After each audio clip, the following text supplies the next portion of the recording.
So let's talk about the very origins of slavery in Africa, okay?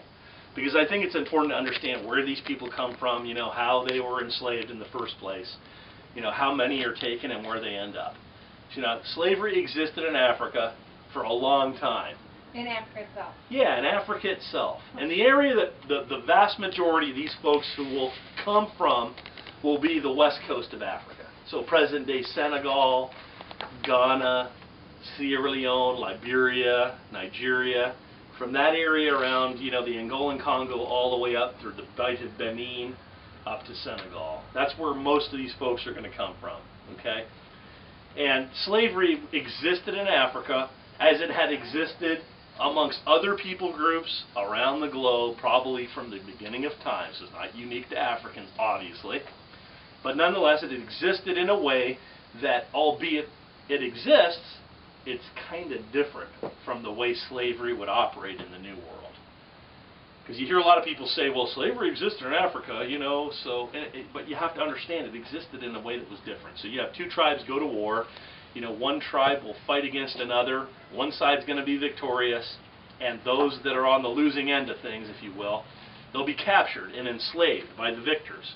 They'll be brought back to individual villages, and they'll be parceled out or given out to individual families where they're adopted to replace warriors lost in previous engagements or battles.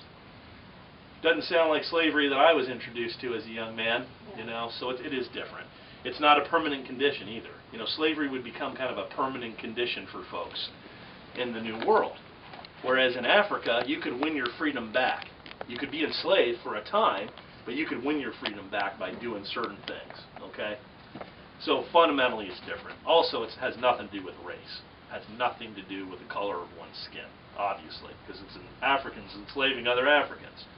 But as time goes on, first the Arabs, later the Portuguese, then later the Dutch and the English will start trading with these folks on the west coast of Africa. And they'll trade guns, they'll trade textiles, they'll trade, you know, beads, metal. They'll trade with these African kings or obas. And what are they going to trade for? Well, for the slaves that are already there, right? There's already a ready market because they've already got slaves because they've been doing it for a long time, right? But they're going to take those folks who are enslaved in a certain way and they're going to take them and introduce them to a kind of slavery that none of them probably anticipated, right? So the transatlantic slave trade, which is that period from the 1400s and the early 1500s through the early part of the 19th century, actually 1807, 1808, when the British and the American governments will formalize a worldwide abolition on the transatlantic slave trade. Okay, 10 to 12 million Africans are going to be stolen away from Africa and brought to the Western Hemisphere during that period. They're going to be taken from inland down to the very coast of Africa, where they're going to be housed in slave fortresses. Like at Senegal, there's an island called Gorée Island. That was a slave fort or factory. They call them factories, you know, go figure.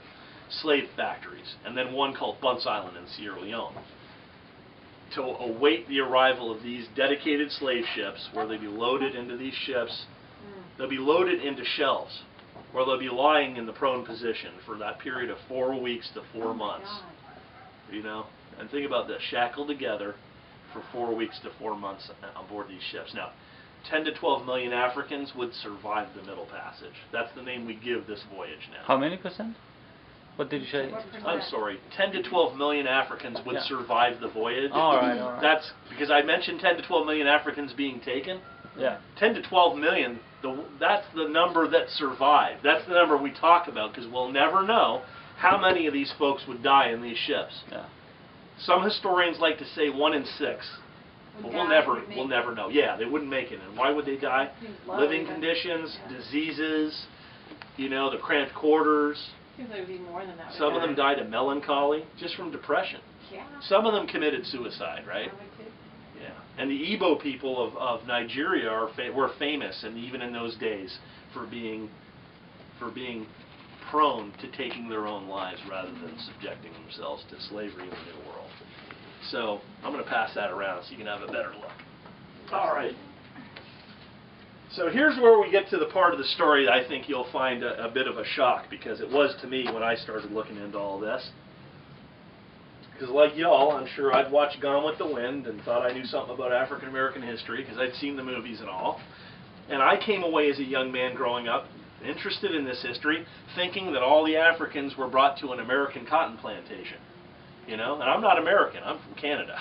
So, you know, for me, you know, I mean, I look, oh wow, they brought all the slaves to America to a cotton plantation. Well, you know, when we look at the transatlantic slave trade and realize where these people were taken, it's a real good indication to us as to how much of this story we haven't been told, or we don't really think about. Because look at the map of the transatlantic slave trade during the 18th century, right? You know, out of all those 10 or 12 million folks that survived that Middle Passage, less than 5% will come to America.